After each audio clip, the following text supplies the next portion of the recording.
శ్రీశైలంకి వెళ్ళిన తర్వాత ఈ రైట్ సైడ్ తీసుకుంటే మనం ఫస్ట్ ఇక్కడికి వచ్చిన తర్వాత స్టే చేయడానికి ఒక రూమ్ అయితే తీసుకోవాలి.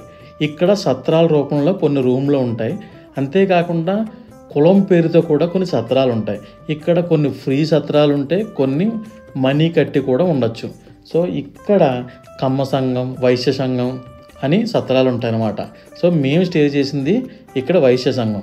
సో ఇందులో క్యాస్ట్ పరంగా కాకుండా ఎవరైనా ఉండొచ్చు. ఇక్కడ నాన్ ఏసీ 800 రూపీస్, ఏసీ అయితే 1200 రూపీస్. అంటే ఒక రూమ్లో నలుగురు ఉండొచ్చు. నలుగురు ఉన్నా కానీ నలుగురికి భోజనం కూడా ఫ్రీ.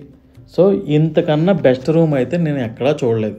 ఇందులో మాత్రం రూమ్ మెయింటెనెన్స్ కానీ లోపల ఉన్న హాట్ వాటర్ మెయింటెనెన్స్ కానీ చాలా క్లీన్గా ఎక్సలెంట్గా ఉంది. మీరు స్టే చేయాలనుకుంటే ఈ వైష్ణవ్ వాళ్ళ దాంట్లో ఉంటే చాలా మంచిది. సో ఇక్కడ నుంచి మనకి దేవాలయం దగ్గర అండ్ పాతాళగంగ కూడా దగ్గర. అయితే మన